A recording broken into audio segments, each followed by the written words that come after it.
Shalom, selamat malam Bapak Ibu sekalian, umat Tuhan yang dimanapun berada.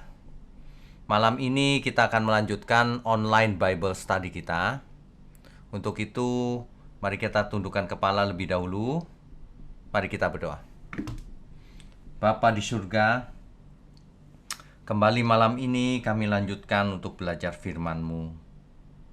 Dan selalu kami berharap hanya kepadamu Tuhan, agar kami semua diberkati dengan firman-Mu ini.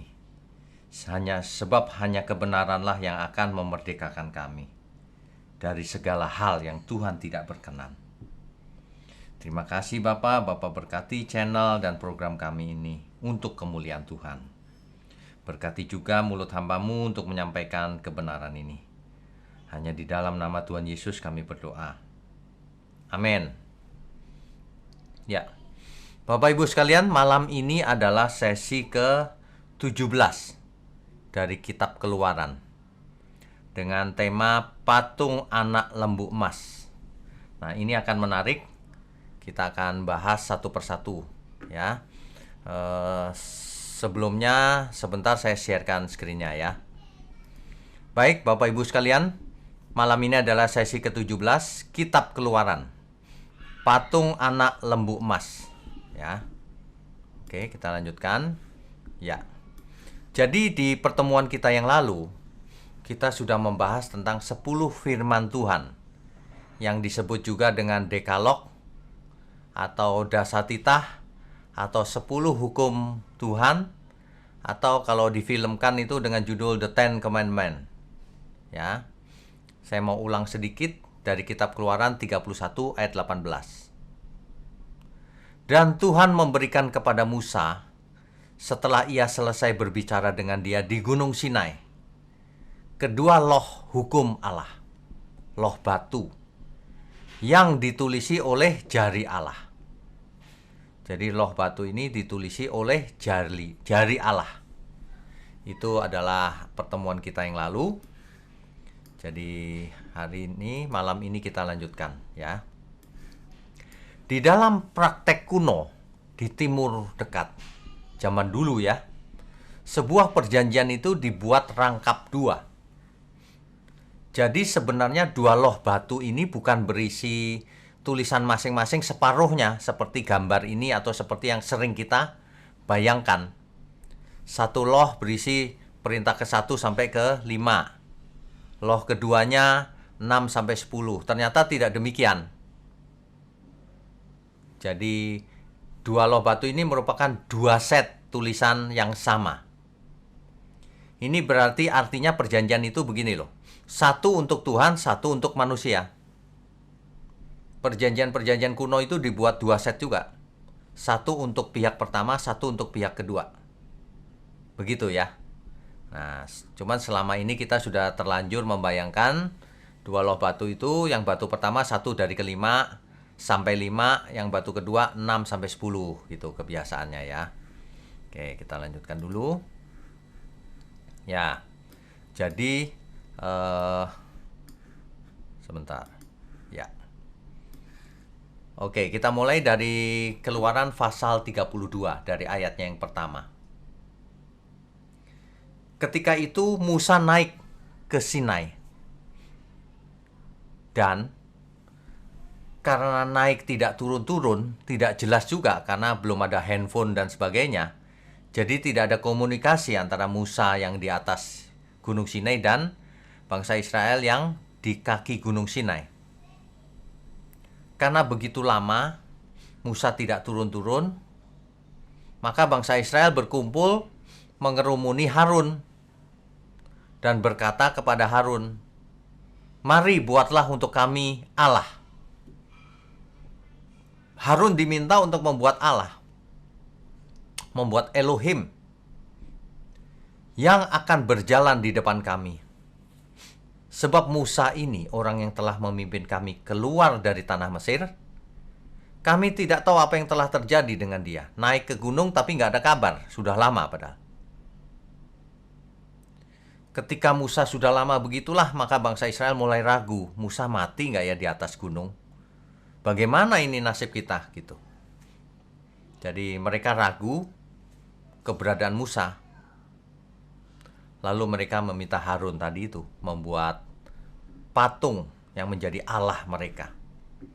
Dan Harun pun melakukannya. Ini dicatat oleh Alkitab, Harun ternyata melakukannya. Ya. Harun membuat patung anak lembu emas. Dikisahkan dalam ayat 2 dan 3, Harun mengumpulkan semua anting-anting emas yang ada di bangsa itu. Lalu membuat anak lembu tuangan. Lalu dicor, dijadikan bentuk anak lembu. Dan mereka berkata, dan orang-orang semuanya berkata, "Hai Israel, inilah Allahmu, Elohim, yang telah menuntun engkau keluar dari tanah Mesir." Ini ya, bangsa Israel ini bagaimana ya, Harun ini ya. Mereka itu pengen lihat Allahnya dalam bentuk yang nyata gitu. Lalu buat patung anak lembu emas dari emas. Lalu berkata, "Ini loh Allah kita yang telah menuntun kita keluar dari tanah Mesir." Harun pun berseru loh, besok hari raya bagi Tuhan. Tuhannya huruf besar, Bapak Ibu. Artinya besok hari raya bagi Adonai, YHWH. Kalau orang biasa panggil Yahweh ya, besok hari raya bagi Yahweh. Yahweh itu patung anak sapi itu dipanggil Yahweh oleh bangsa Israel ketika itu. Kalau untuk orang yang panggil Yehova ya, besok hari raya bagi Yehova.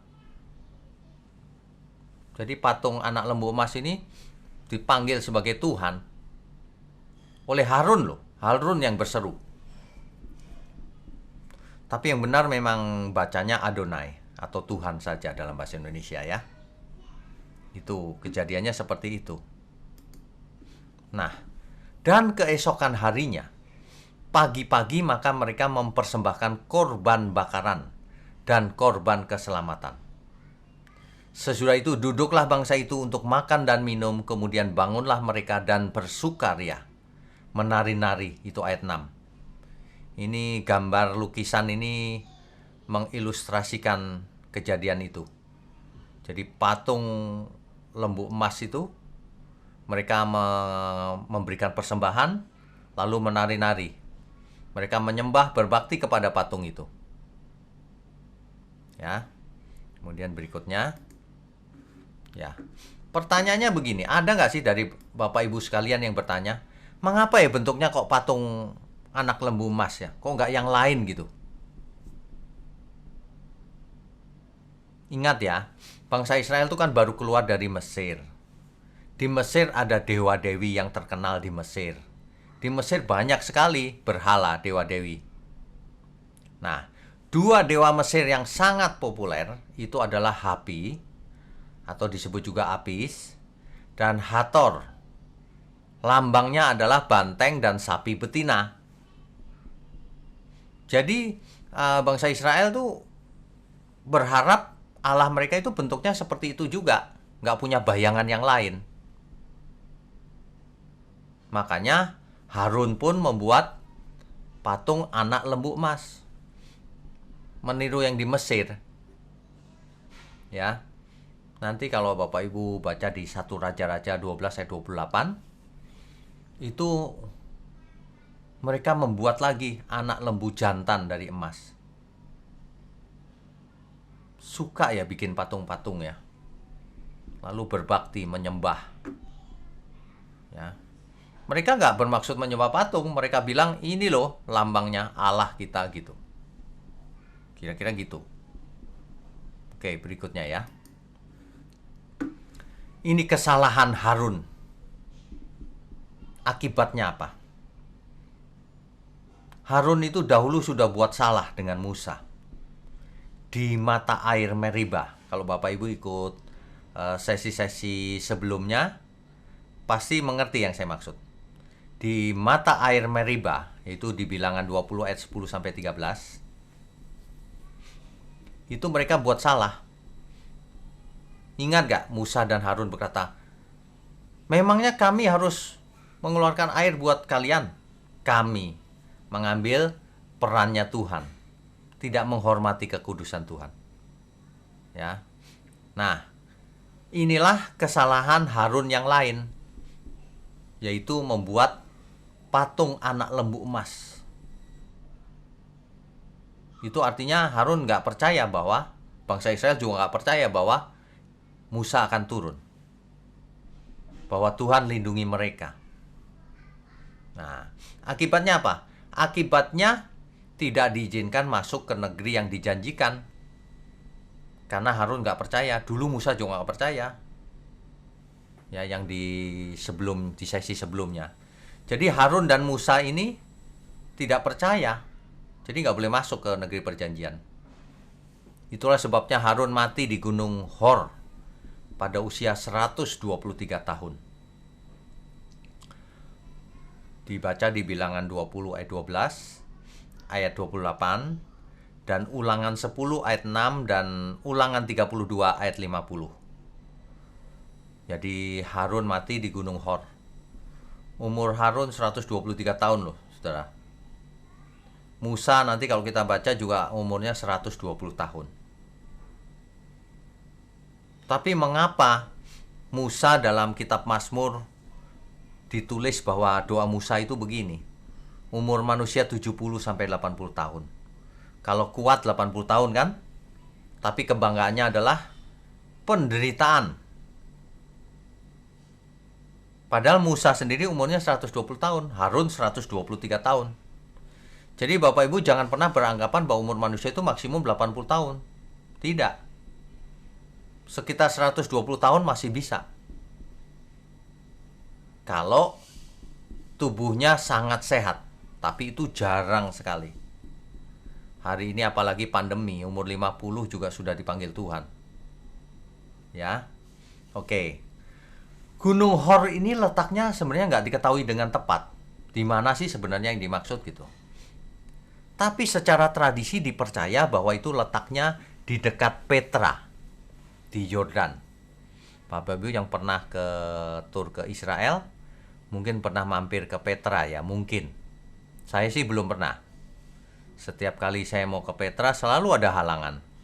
Entah hujan salju, entah ada kecelakaan di tol sehingga kita nggak bisa lewat, ya. Meskipun Harun berbuat salah demikian, tapi Harun sebagai keturunan Lewi tetap dipakai Tuhan sebagai imam besar pertama Israel. Imam besar pertama yaitu Harun. Ya. Oke, kita lanjutkan dulu. Nah, akibat dari apa yang dikerjakan oleh bangsa ini dan Harun, Tuhan murka. Makanya Tuhan memerintahkan Musa untuk turun gunung. Karena bangsa itu telah rusak lakunya. Masa menyembah patung lembu emas? Mereka membuat anak lembu tuangan dari emas, menyembahnya dan mempersembahkan korban, serta memanggilnya Allah, serta memanggilnya Tuhan Adonai YHWH. Tuhan hendak membinasakan bangsa yang tegar tengkuk ini. Tetapi Musa memohon bagi bangsa itu sehingga Tuhan pun menyesal. Ya deh, nggak jadi deh. Itu ayat 9 sampai ayat 14. Ada arkeologi yang menemukan juga di batu-batuan itu tertulis nama Yahweh itu, tapi gambarnya sapi juga. Mungkin ada dewa yang dipanggil Yahweh juga, tapi lambangnya sapi atau lembu, ya. Oke, kita lanjutkan dulu. Ya. Lalu Musa turun gunung dengan membawa 2 loh hukum Tuhan. Dan ketika Musa melihat bahwa bangsa itu sedang menari-nari dengan anak lembu emas itu, Musa marah. Musa melempar kedua loh batu itu dan dipecahkannya. Ini gambarnya, Bapak Ibu, di sebelah kanan. Jadi ilustrasinya Musa banting itu 2 loh batu itu di depan mereka semua. Kemudian anak lembu tuangan itu dibakar dan digiling halus, ditabur, dicampur air Orang-orang Israel disuruh minum. Saking marahnya Musa. Ini mengerikan loh. Ketika Harun ditegur oleh Musa, Harun ini nggak sekuat Musa, gampang digoyahkan juga rupanya. Ketika Harun ditegur oleh Musa, Harun beralasan, bangsa ini jahat, maksa aku, minta aku begini begitu gitu, sehingga ia menuruti mereka. Nggak ada alasan, tetap saja salah. Ya, Harun memang tidak sekuat Musa, tapi meskipun demikian, Harun dipakai Tuhan untuk menemani Musa dan memimpin Israel sebagai imam besar. Ini kisah yang kita lagi pelajari ini adalah melompat ke pasal 32, Bapak Ibu. Nanti di sesi-sesi mendatang kita mengulang dari ayat-ayat atau pasal sebelumnya. Ya. Memang kitab Keluaran tidak ditulis secara urut juga sih, kadang-kadang lompat-lompat. Nah, jadi ini kisahnya. Jadi 2 loh batu itu pecah akhirnya. Nggak ada lagi 2 loh batu. Perjanjian itu pecah. Ya, oke, kita lanjutkan. Lalu Musa mengambil langkah. Ditanya, dipilah-pilah bangsa itu. Siapa yang ada di pihak Tuhan? Kemari. Gitu. Yang tidak di pihak Tuhan dibunuh. Kira-kira 3.000 orang yang mati. Itu yang menentang. Ya, 3.000 orang. Lalu Musa kembali naik ke gunung menghadap Tuhan untuk memohon pendamaian karena dosa yang telah diperbuat oleh Israel. Ya. Jadi Bapak Ibu bisa bayangkan nggak? Jadi kalau bangsa Israel ini sudah ragu apakah Musa masih hidup, lalu meminta Harun, mungkin mendesak ya, bukan cuma minta, mendesak Harun agar membuat patung lembu emas itu. Lalu mereka menari-nari mempersembahkan korban, memanggilnya Allah, memanggilnya Adonai, Tuhan, menyembahnya. Dan Tuhan tahu. Tuhan minta Musa turun dan Musa marah. Patung itu dihancurkan, diremukkan, digiling, serbuknya dicampur air, disuruh minum orang-orang itu. Lalu Musa memilah-milah, siapa yang mau ikut Tuhan? Yang nggak ikut dibunuh. Kira-kira 3.000 orang. Itu yang terjadi, Bapak Ibu. Ya, kita lanjutkan dulu.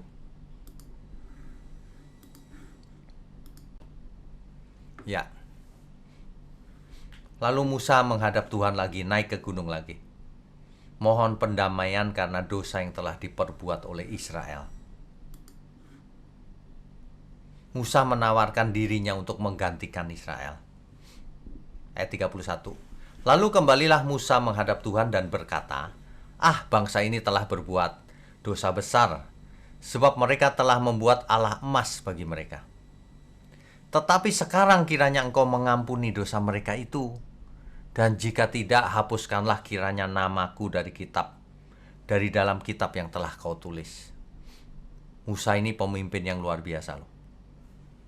Musa menawarkan dirinya untuk menggantikan Israel.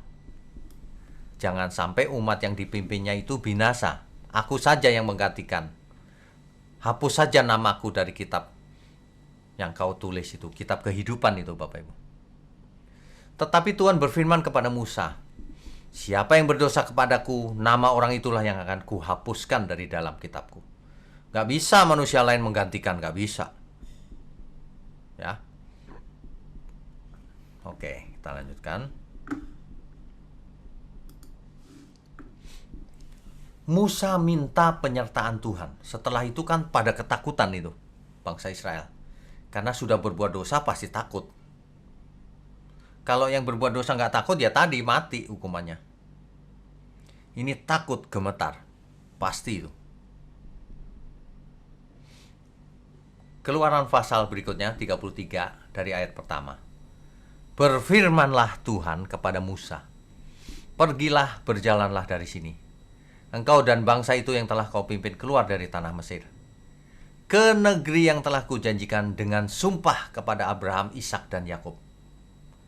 Demikian kepada keturunanmu lah akan kuberikan negeri itu.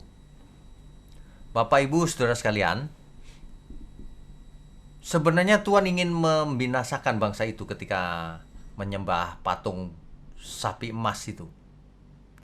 Tapi Tuhan ingat janjinya kepada Abraham, Ishak dan Yakub. Sehingga Tuhan mengampuni. Ayat 2-nya, aku akan mengutus seorang malaikat berjalan di depanmu dan akan menghalau orang Kanaan, yaitu orang Amori, orang Het, orang Feris, orang Hewi, dan orang Yebus, yakni ke suatu negeri yang berlimpah-limpah susu dan madunya. Ke negeri yang berlimpah susu dan madunya. Tapi Tuhan berkata begini, sebab aku tidak akan berjalan di tengah-tengahmu, karena engkau ini bangsa yang tegar tengkuk. Bangsa ini tegar tengkuk. Sudah melihat mujizat begitu hebat, gak berapa lama mengeluh lagi, berantem lagi, berkelahi lagi dengan Musa. Tegar tengkuk, mengulang-ulang terus kesalahannya. Supaya aku jangan membinasakan engkau di jalan. Mendengar ini bangsa itu takut kalau binasa. Ya. Ketika bangsa itu mendengar ancaman yang mengerikan ini, berkabunglah mereka, dan seorang pun tidak ada yang memakai perhiasannya. Berfirmanlah Tuhan kepada Musa, katakanlah kepada orang Israel, kamu ini bangsa yang tegar tengkuk. Jika aku berjalan di tengah-tengahmu sesaat pun, sebentar saja, tentulah aku akan membinasakan kamu. Oleh sebab itu, tanggalkanlah perhiasanmu, maka aku akan melihat apa yang akan kulakukan kepadamu. Tanggalkan semua perhiasanmu. Bangsa Israel supaya ngerti dulu perhiasannya dipakai untuk membuat lembu emas tuangan. Sekarang disuruh tanggalkan, jangan dipakai. Demikianlah orang Israel tidak memakai perhiasan-perhiasan lagi sejak dari gunung Horeb. Ingat ya Bapak Ibu, gunung Horeb itu adalah gunung Sinai, sama.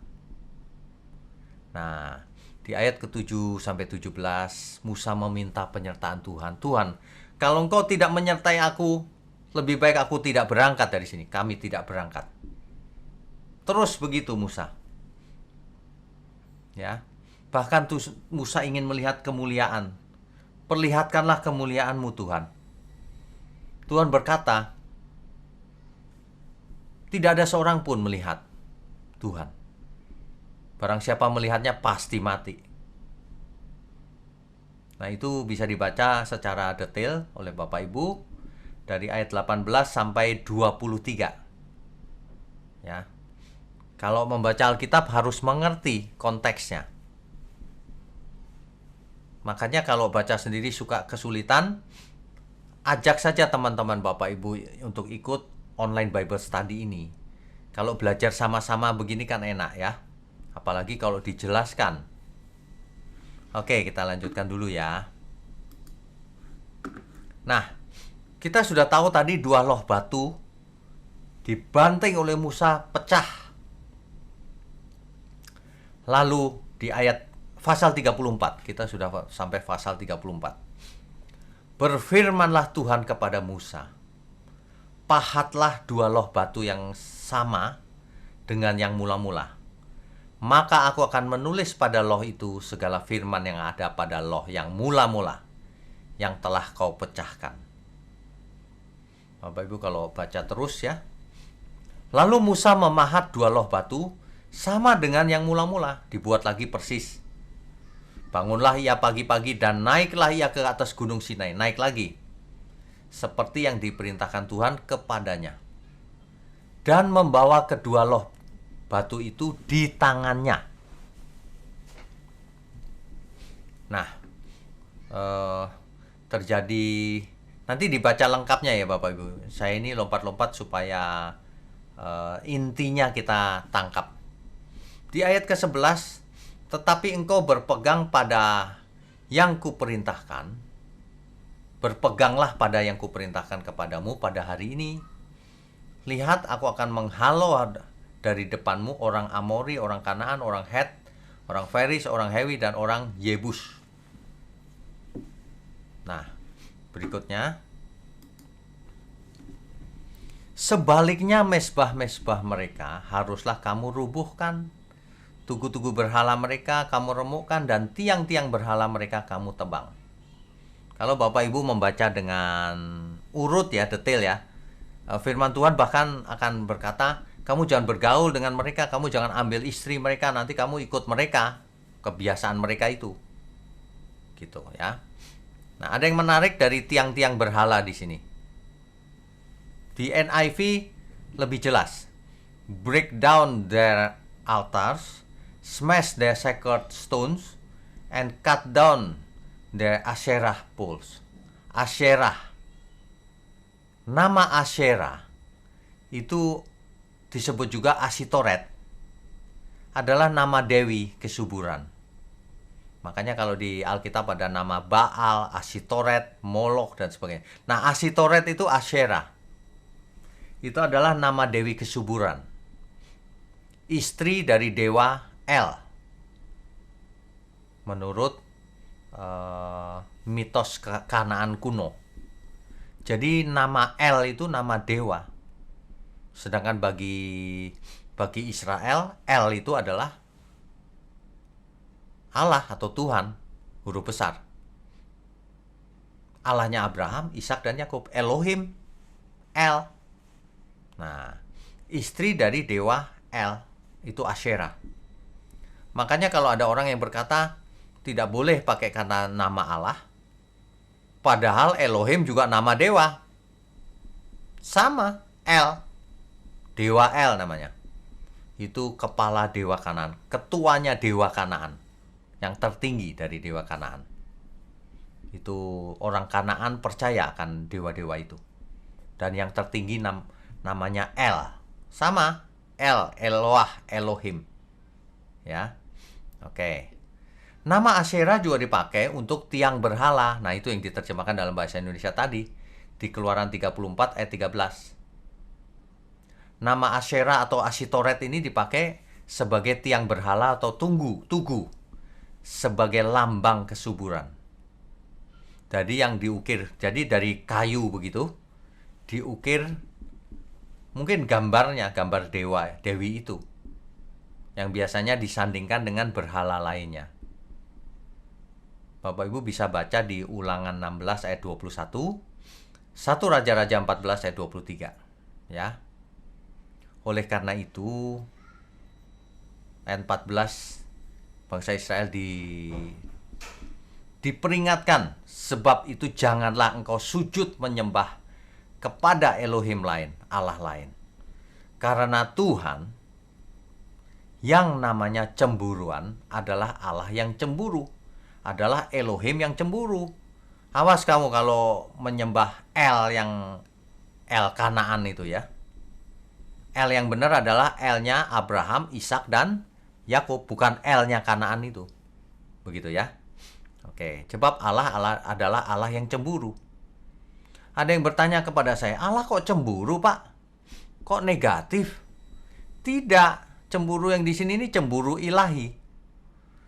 Agar supaya manusia itu selamat. Ya. Makanya dalam 10 firman Tuhan, inilah intinya. Janganlah kau buat bagimu Allah tuangan. Itu ayat 17. Jangan ada Allah lain di hadapanku, di hadiratku. Masih ingat ya, 10 firman Tuhan. Oke, kita lanjutkan lagi. Ya. Di ayat 27, berfirmanlah Tuhan kepada Musa, tuliskanlah segala firman ini Sebab berdasarkan firman ini telah kuadakan perjanjian dengan engkau dan dengan Israel. Bapak Ibu ingat ya, jadi 10 firman Tuhan ini adalah perjanjian yang diadakan oleh Tuhan dengan umat Israel melalui Musa. Di sesi yang lalu kita sudah bahas bahwa nanti di masa depan yang dinubuatkan oleh Nabi Yeremia bahwa Tuhan akan membuat perjanjian yang baru. Bukan seperti yang dibuat kepada nenek moyang mereka di Gunung Sinai. Bukan. Nah, yang dimaksud ini perjanjian ini. Perjanjian ini nanti ada yang lebih baru perjanjiannya. Penyempurnaan dari semua ini. Aku akan menaruh hukumku di akal budi manusia, di batin manusia, di hati manusia. Bukan di 2 loh batu lagi. Itulah perjanjian yang baru. Menjadikan manusia-manusia Allah. Man of God. Anak-anak Allah. Gitu ya. Ayat 28. Dan Musa ada di sana bersama-sama dengan Tuhan 40 hari 40 malam lamanya. Tidak makan roti dan tidak minum air. Dan ia menuliskan pada loh itu segala perkataan perjanjian. Yakni ke-10 firman. Inilah yang dimaksud. 10 firman ya. Jadi 2 loh batu yang pecah itu sekarang dibuat lagi. Gitu.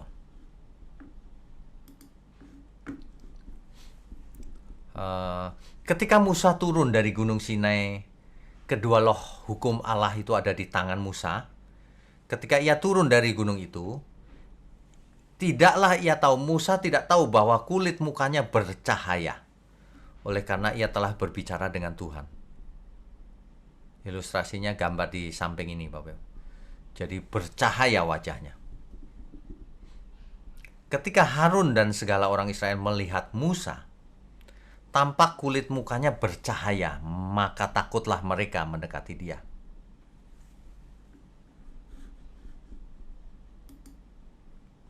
Oke, Bapak Ibu sekalian, ini bisa dilihat nggak ya ini ya? Bisa ya. Ini waktu saya ada di Gunung Sinai.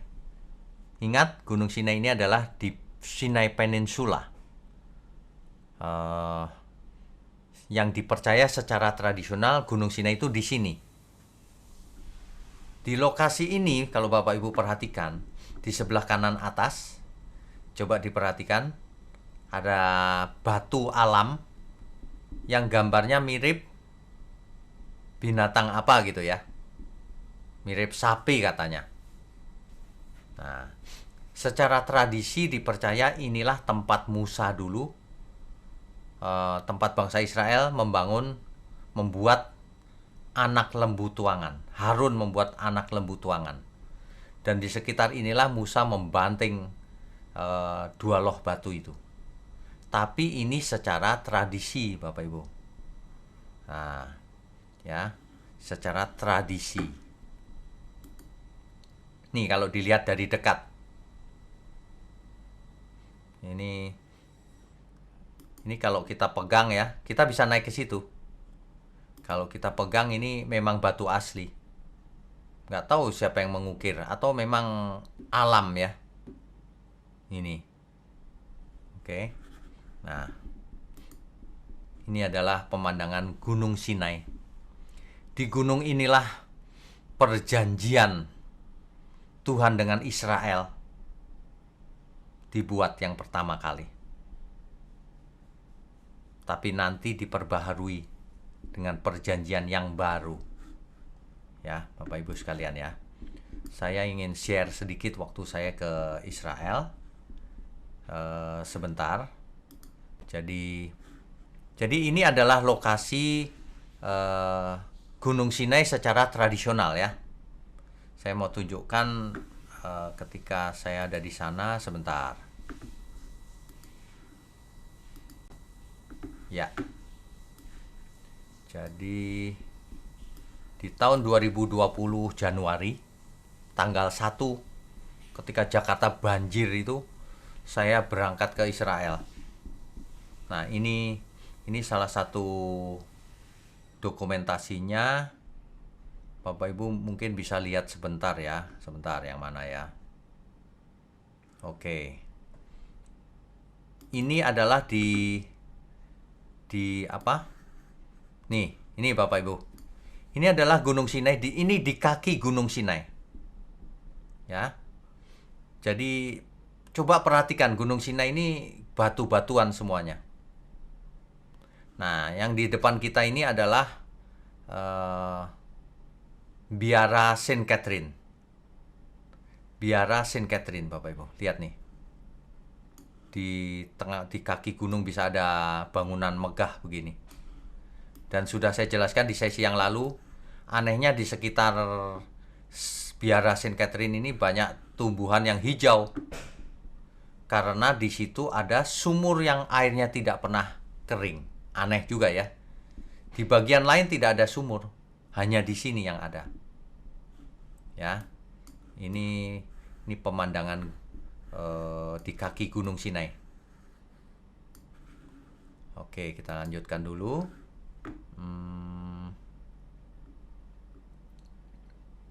Mana ya? Oke, ini. Ini Bapak Ibu, di bagian belakang ini perhatikan ada gambar seperti sapi. Seperti pahatan alam berbentuk sapi. Itulah yang terjadi. Oke. Kemudian mana lagi ya? Ini. Nah, ini. Di atas sebelah kanan Bapak Ibu. Di Semenanjung Sinai. Di daerah di mana kemungkinan besar bangsa Israel ada di sini yang membuat lembu emas yang menyebabkan Tuhan marah. Ya, ini adalah Biara Saint Catherine. Ini sekeliling Gunung Sinai, Bapak Ibu.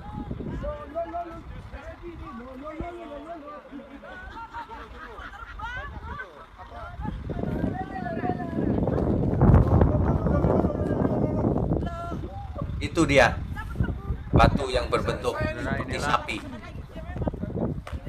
Ukiran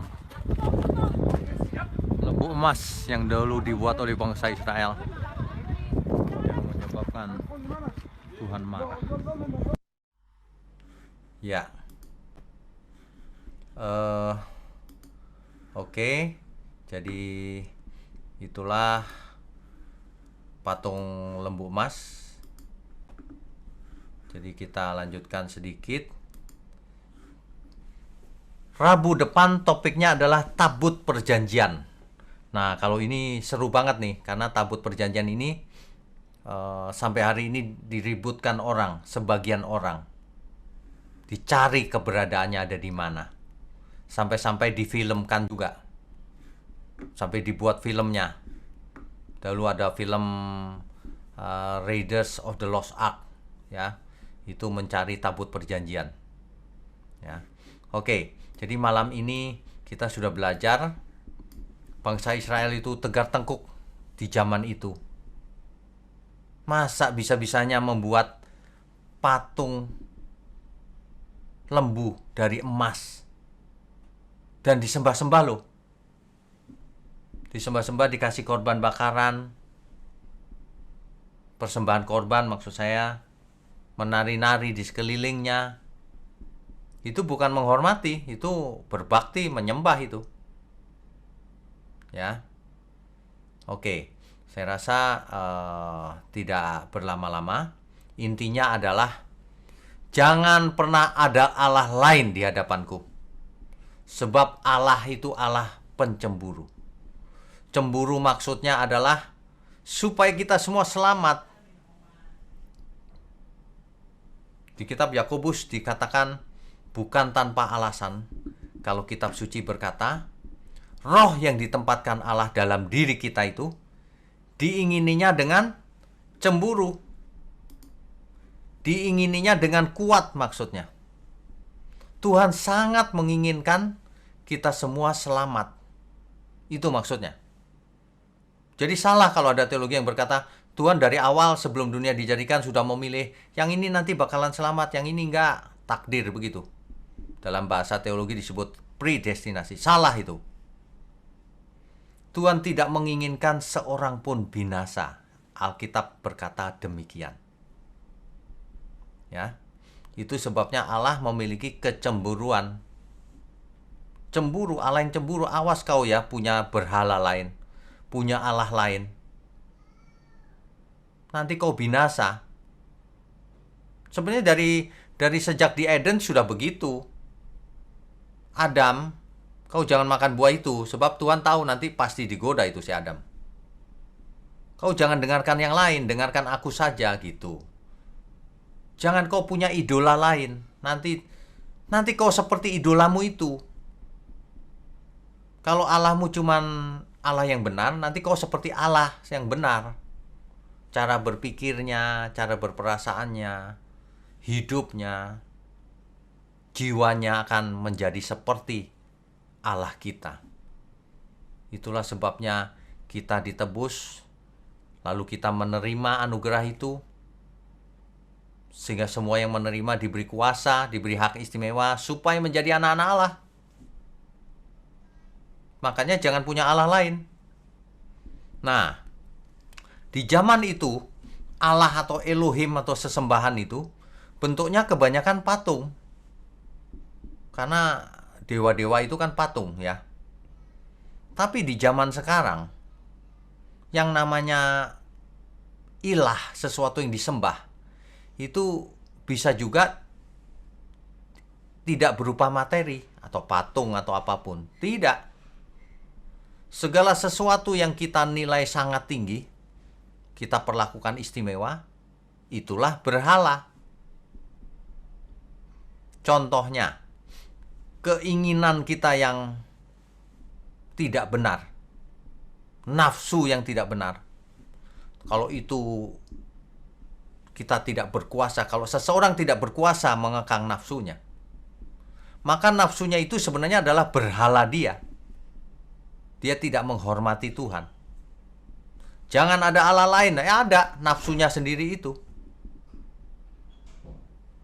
Dalam kasus lain, seseorang yang punya masalah, misalnya seorang istri ditinggal suaminya, punya masalah lalu ia frustasi, dia tidak mengurus anaknya, ia larut dalam kesedihan, terus tidak mandi, frustasi.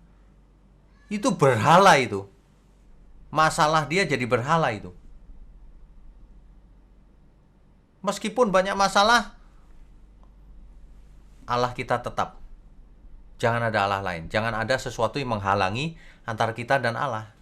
Dalam kasus tadi masalahnya itu jadi berhala. Ya.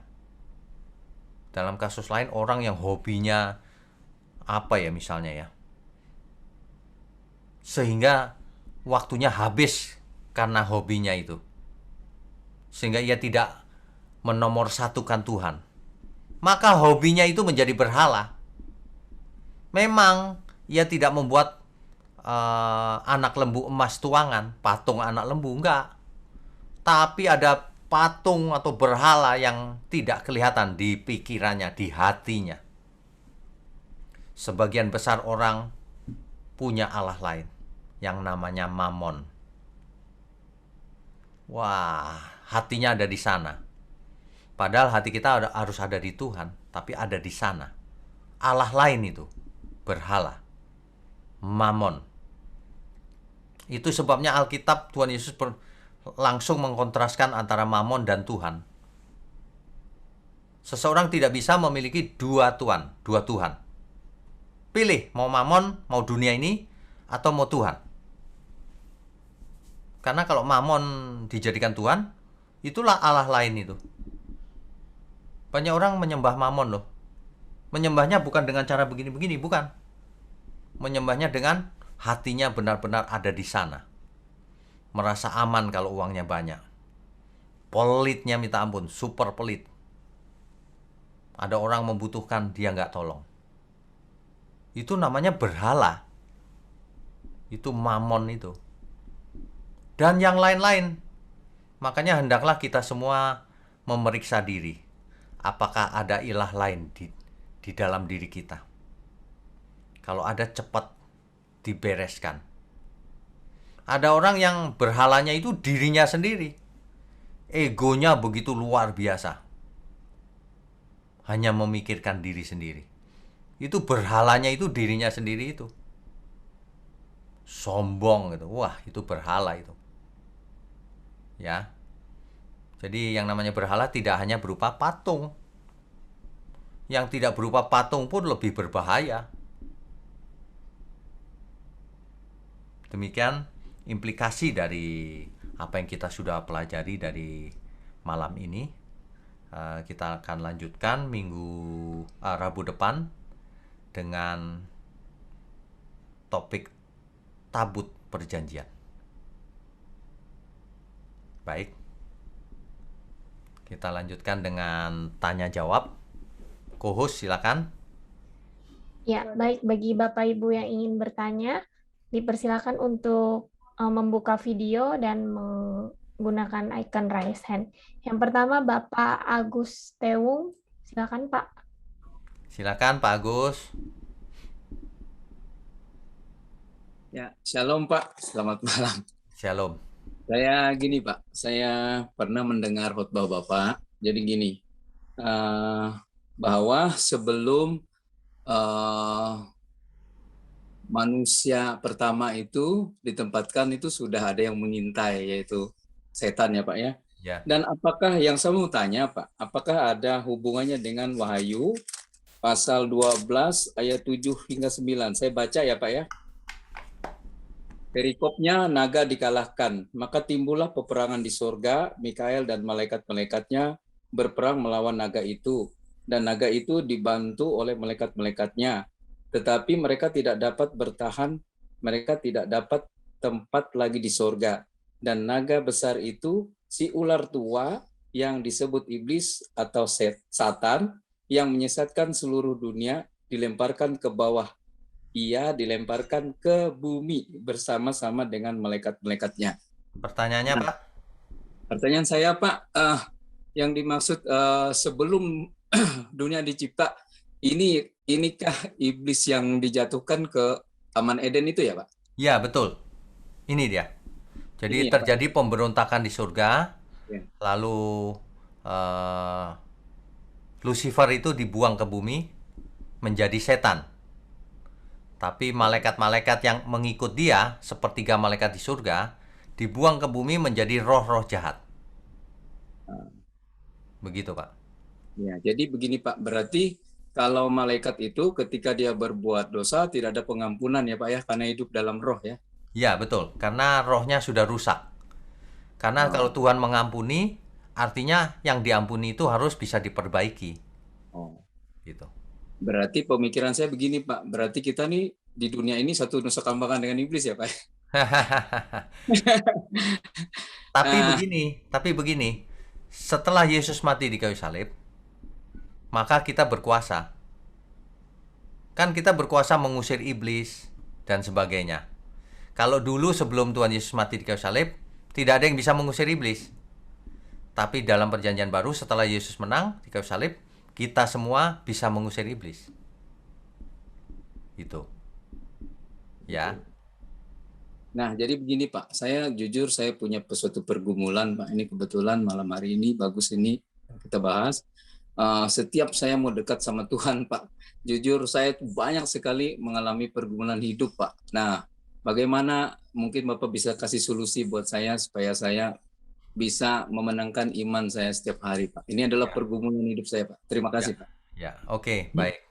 Sebenarnya pergumulan ini terjadi pada banyak orang, termasuk kita semua. Ya. Bagaimana caranya supaya kita selalu menang? Mungkin begini, Pak. Mungkin kita bayangkan kita sudah mati aja. Kalau kita sudah mati, dihidupkan lagi, sekarang ini kita hidup, diberi kesempatan. Pasti kita nggak mau buat salah. Bayangkan kalau kita ditolak Tuhan, wah betapa mengerikannya. Pasti kita nggak mau buat salah. Mestinya sih begitu ya. Kalau seseorang masih bisa buat salah itu gimana ya? Nggak takut Tuhan. Kan roh Allah ditaruh dalam diri kita, Roh Kudus. Jadi kalau kita mau buat salah, ingat, iya ada Roh Kudus ya. Aku nggak mau buat salah. Begitu. Jadi harus Kita selalu ingat bahwa roh Allah tinggal bersama kita. walaupun kita sering digoda gitu ya Pak ya. Digoda nggak masalah, Pak. Makanya Oke. anggap aja kita sudah mati. Kalau orang mati kan nggak punya keinginan, nggak punya apa, digoda biarin aja. Oh, ya. Berarti mematikan keinginan daging kita ya Pak. Ya, gitu. Nggak ada cara lain, Pak. Mematikan aja keinginan. Terima kasih Pak. Tuhan Yesus memberkati. Tuhan berkati. Ya. Ya, Baik, selanjutnya Bapak Tony, silakan Pak. Pak Tony silakan. Selamat malam Pak Winyo. Selamat malam. Terima kasih Pak atas malam ini yang telah disampaikan. Pak, saya agak mau tertarik di dalam yang lembu tadi Bapak bicarakan, Ya, yang pada masa perjanjian lama dibuat lembu emas oleh Harun dan bangsa Israel, Pak. ya. Apa berkaitannya dengan lembu akhir-akhir ini yang dibicarakan di umum tentang lembu merah yang datang ketiga kali Bukit Bait Suci yang akan dibangun itu, kira-kira ada kaitannya enggak ya Pak? Oh, oke, baik. Terima kasih Pak. Kalau ini lembu emas tuangan ini kan jadi berhala ya, Pak. Iya Pak. Nah, kalau lembu yang dibicarakan itu kan bukan berhala, Pak. Itu kan mau jadi korban. Beda ya. Beda. Itu yang pertama. Yang kedua, pembangunan bait Allah nggak akan pernah ada, Pak. Yang ketiga. Kenapa? Karena tubuh kita adalah bait Allah.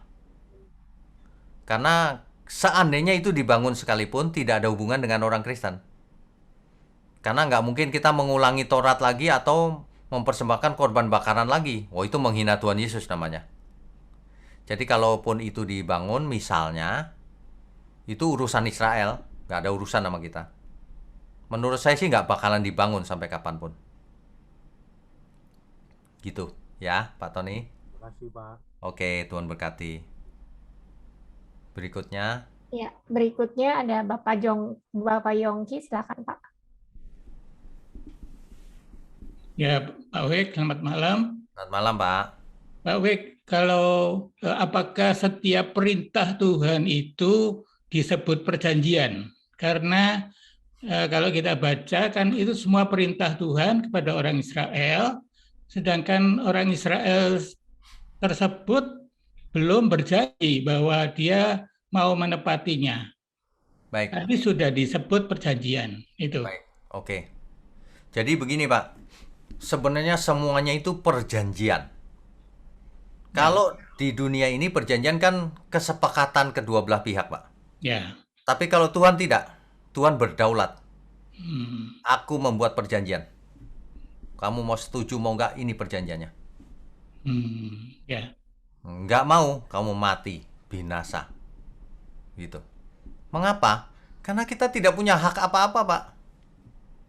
Kita diciptakan dari tidak ada menjadi ada. Bukan berarti Tuhan sewenang-wenang juga, bukan. Tuhan mau kita selamat menjadi anak-anaknya. Lu bayangin, masa kita nggak mau sih? Gitu. Nah, semuanya itu sebenarnya perjanjian. Makanya Adam itu melanggar perjanjian di Eden. Meskipun tidak ditulis kan? Ya. Nah, tapi tertulis juga, Pak. Dijelaskan di kitab lain. Saya coba dibaca, Pak. Yang Adam itu ya, melanggar perjanjian ya. Hosea 6 ayat 7, Pak. Saya bacakan ya. Ya. Tetapi mereka itu telah melangkahi perjanjian di Adam. Di sana mereka telah berkhianat terhadap aku. Kalimat ini agak aneh, Pak. Masa di Adam? Mestinya terjemahannya begini. Tetapi mereka itu telah melangkahi perjanjian seperti Adam. Di sana mereka telah berkhianat terhadap aku. Seperti Adam. Adam melanggar perjanjian, Pak. Jadi semuanya itu perjanjian. Gitu ya, Pak? Sama dengan kita sekarang. Kita punya perjanjian baru. Loh, emangnya kita sepakat? Siapa suruh? Bukan soal sepakat. Ini Tuhan yang berikan. Ini perjanjiannya. Kamu mau ikut? Kamu nggak ikut ya binasa gitu aja. Disuruh disuruh jadi anak Allah kok nggak mau. Kira-kira gitu, Pak. Ya, terima kasih banyak. Oke, Tuhan Baik, berkati. Tuhan berkati. Ya. Ya, selanjutnya Bapak Stephen Johannes, silakan Pak.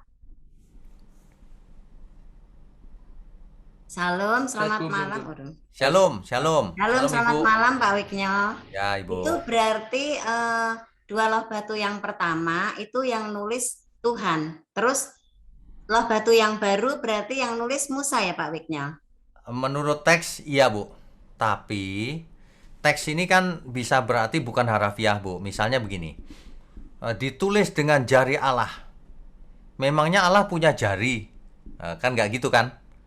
Ya bisa saja Tuhan mengukir, tapi kan nggak punya jari Tuhan. Itu bahasa manusia kan? Bisa juga.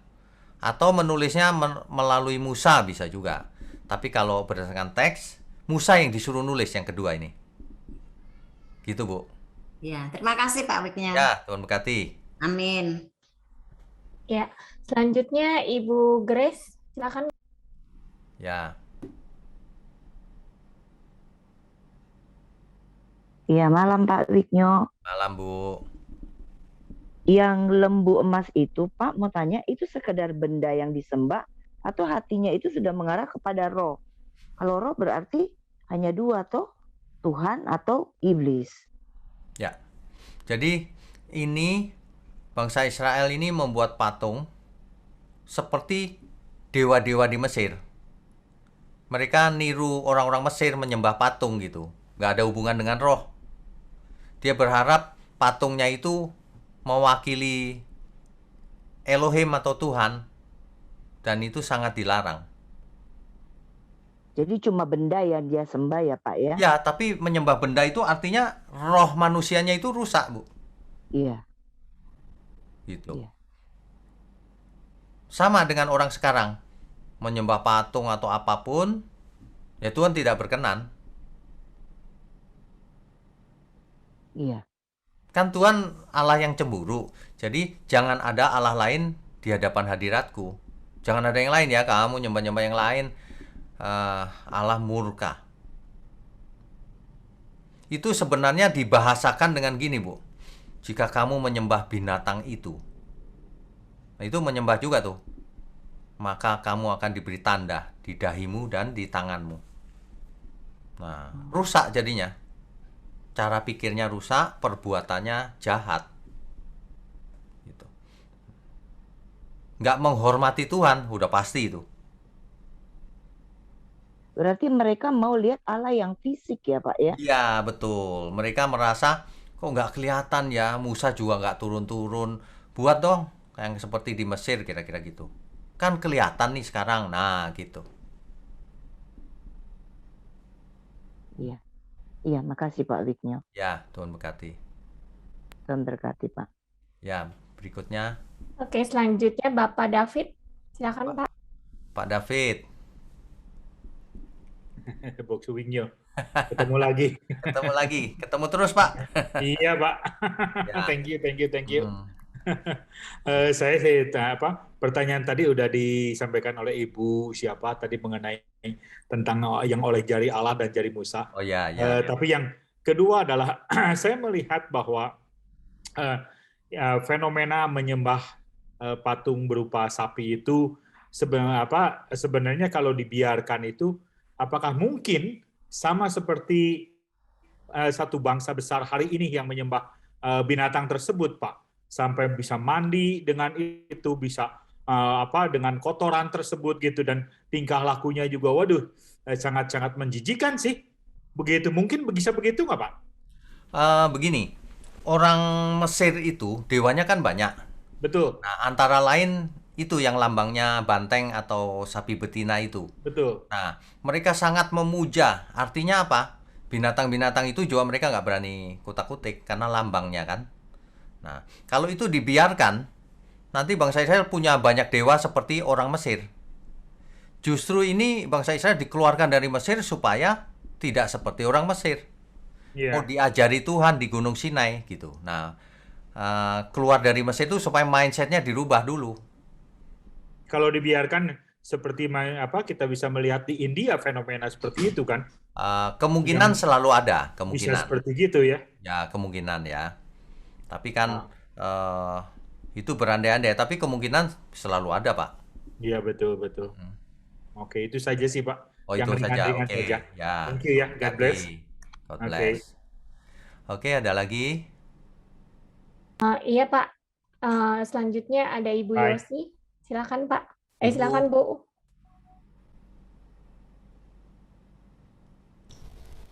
Ya, terima kasih. Selamat malam Pak Wek. Malam, Bu Yosi. Saya hanya singkat tanyanya. Itu nama gunung itu Pak, Gunung Sinai, Gunung Horeb, apakah itu juga disebut Sion itu Pak? Sion beda, Bu. Sion beda lagi. Nanti gini. Nanti ada penyebutan, nanti ada khusus kita bahas soal Sion ya. Sion dan kaitannya dengan yang lain.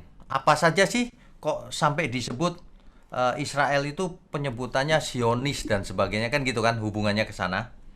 Jadi kalau Gunung Sion itu beda lagi.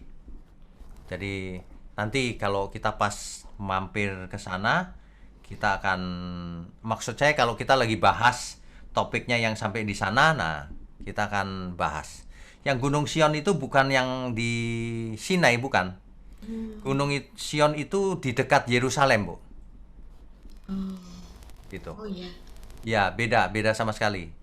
Ya. Heeh. Itu biara Saint Catherine itu bukannya di Bukit Sion Pak? Biara Saint Catherine ada di kaki Gunung Sinai. Kaki Gunung Sinai. Ya, kalau kita mau naik Gunung Sinai itu di kakinya tadi itu, Bu, yang saya tunjukkan fotonya itu.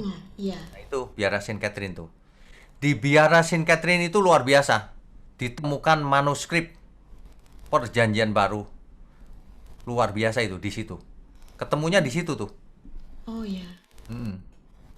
Manuskrip yang terbesar. 2 terbesar itu di situ. Satunya di situ, ya. Iya. Manuskrip Codex Sinaiticus namanya. Karena ditemukan di Sinai gitu. Nanti kalau saya lagi bahas tentang ineransi Alkitab, kita akan membahas sedikit tentang manuskrip itu, Bu. Iya Pak. Ya, gitu. Ya. Terima kasih Pak Wek. Oke. Tuhan berkati. Ada lagi mungkin? Iya. Selanjutnya Bapak Rafli Rinaldi. Silakan Pak. Pak Rafli, silakan. Ya, selamat malam Pak Wik. Selamat malam. Ya, mengenai 2 loh batu itu Pak ya, saya tertarik kenapa tadi Bapak tadi menyatakan bahwa sebenarnya itu kan adalah 1 loh yang berisi 10 tetapi dibuat 2 ya. Ya. Tetapi pada kenyataannya yang ada sekarang ini yang sering kita lihat, dan itu mungkin berasal dari Israel Pak ya, sebagai dijual sebagai souvenir ya. Itu ada 2 Pak ya. Ya. Dan memang 1 sampai 4 itu adalah hukum kepada Tuhan, yang 5 sampai ke 10 itu adalah manusia dengan manusia ya. Ya. Tabut perjanjian ini kan ada di Israel kan, kalau tidak salah ya Pak ya. Mungkin Pak Wikjo sudah ke sana lihat. Sebenarnya 1 atau 2 Pak? Apakah kalau tadi Pak Wikjo bilang memang cuma 1, berarti kenapa mesti dibuat 2 Pak? Berarti ini kan tidak sesuai dengan yang sebenarnya kan Pak ya. Itu yang pertama Pak. Yang kedua, tadi dikatakan bahwa loh batu yang kedua itu dibuat oleh Musa. Tetapi di pasal 34 itu Tuhan sendiri yang akan menuliskannya lagi Pak. Itu mana itu Pak? Ya, tapi kan Tuhan yang memerintahkan, Musa suruh menulis. Ya, betul. Ya. Tapi bukannya dia bilang maka aku akan menulis pada loh itu segala firman yang ada pada loh yang mula-mula, Pak. Ya. Aku ini apakah Musa atau Tuhan, Pak? Nah, makanya saya bilang bahwa bisa juga Tuhan menulis tapi suruh Musa yang menulis. Musa diberi otoritas untuk menulis, bisa juga begitu. Jadi nggak terlalu perlu dipermasalahkan. Oke. Gitu ya. Lalu yang berikutnya Pak ya, kita tahu Nanti bahwa dulu Pak, yang pertama tadi apa ya? Supaya nggak lupa. yang pertama mengenai 2 loh itu Pak. Tadi Bapak bilang sebenarnya sama tapi dibuat 2 gitu loh Pak. Ya. Jadi praktek kuno, Pak, itu perjanjian itu selalu 2 rangkap, gitu. Jadi Ya. kalau di Israel souvenir dan sebagainya, buku dan sebagainya, ya memang begitu, Pak. Banyak orang pengertiannya begitu. Sama dengan ini. Ya sebenarnya cuma satu aja Pak ya, yang ini yang mesti kita camkan bahwa loh batu itu bukan 2, 1 sampai 4, 5 sampai 6, tapi satu menyangkut 1 sampai 10 gitu Pak ya. Ya, tapi kalau orang nggak percaya itu nggak masalah sih. Ya nggak masalah sih Pak, cuma sekedar kita. Yang penting 10 poinnya itu gitu, Pak. Ya betul Pak. Lalu yang Lagi pula berikutnya kan tidak ditulis di 2 loh batu lagi, di akal budi manusia gitu. Ya. Itu yang di Yeremia kalau nggak salah. Yeremia ya. Ya. Kemudian ini Pak mengenai sikap Musa Pak yang melemparkan loh batu itu Pak. Ya. Ini bagaimana kita ngomongnya ya? Itu kan sesuatu yang ditulis oleh jari Tuhan ya, tetapi kok Musa bisa aja melemparkan begitu aja. Kita aja kalau bisa dapat apa-apa misalnya dari presiden kan kita mesti jaga Pak gitu kan, penghargaan atau kita mesti jaga gitu. Tapi Musa begitu mendapat itu kok dia bisa lemparkan begitu aja Pak, dan Tuhan juga tidak marah ya. Ya, Gimana artinya apa yang dilakukan Musa Tuhan berkenan. Tuhan marah sekali sama orang yang menyembah berhala. Jadi Musa membanting itu Tuhan setuju itu. Sebab kalau Tuhan tidak setuju, pasti Tuhan hukum. Seperti yang dilakukan Oke, Pak. Musa di sesi keberapa itu yang memukul batu itu kan? Ya, Nah, ya. ya, gitu Pak. Oke, thank you Pak. Itu aja Pak. Ya, Tuhan berkati. Tuhan berkati Pak. Ya. Oke. Selanjutnya ada Bapak David. Silakan Pak. Pak David silakan.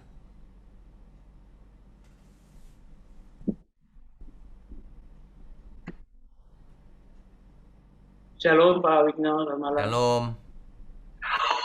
Terima kasih untuk pembelajaran malam ini Pak.